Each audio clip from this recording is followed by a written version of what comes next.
लोकसभा चुनाव की रणभेरी बज चुकी है। चुनावी दल प्रचार में जुट चुके हैं। हरियाणा में बीजेपी की ओर से धुआंधार प्रचार में खुद प्रदेश के मुखिया नायब सैनी जुट चुके हैं। प्रदेश में मुख्यमंत्री की ओर से बैक टू बैक रैलियां की जा रही हैं। इसी कड़ी में पलवल में विजय संकल्प रैली का आयोजन हुआ, जिसमें मुख्यमंत्री नायब सैनी ने शिरकत की और जनसभा को संबोधित किया। मुख्यमंत्री ने कहा कि बीजेपी की सरकार लोगों के हित में काम करने वाली सरकार है। ये लोगों के हित में काम करने वाली सरकार है। भाइयों, मजबूती से देश को आगे बढ़ाने वाली सरकार है। अभी हम सुन रहे थे हमारे पूर्व वक्ताओं ने यहाँ इस क्षेत्र के अंदर इन 10 वर्षों में क्या क्या काम हुए हैं, उसका आप लोगों के बीच में डीपली चर्चा की है।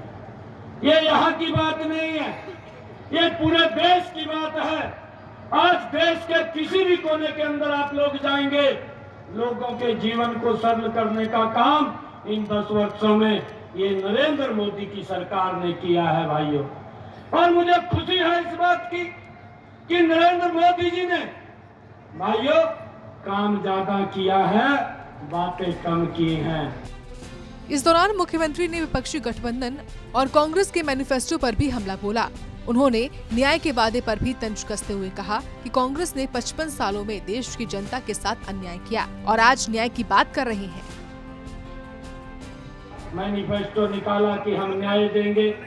अरे ना तो भारत पहले टूटा हुआ था और आपकी सरकार के अंदर तो देश के लोगों के साथ अन्याय होता था। आप आज न्याय की बात कर रहे हैं। आपने 55 साल 60 साल इस देश के ऊपर शासन किया और लोगों को भाइयों अन्याय से भुगतना पड़ा, अन्याय उनके ऊपर होता रहा। अगर हमारे भाई को किसी को एक गैस का सिलेंडर भी लेना होता था तो 3 दिन तक लाइन के अंदर खड़ा होना पड़ता था। ये देश के लोगों के साथ एक कांग्रेस की सरकार ने ये जो न्याय की बात कर रहे हैं, अन्याय होता था, परंतु न्याय तो नरेंद्र मोदी जी ने देने का काम किया। उस माता बहन के घर के अंदर जिसके घर में गैस का कनेक्शन सिलेंडर नहीं था, वहां पर भी गैस का कनेक्शन सिलेंडर पहुंचाने की व्यवस्था की।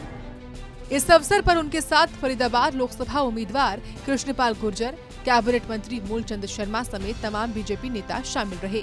बता दें कि प्रदेश में 25 मई यानी 6वें चरण में लोकसभा चुनाव होने हैं। इसे लेकर बीजेपी की ओर से जोरदार प्रचार हो रहा है।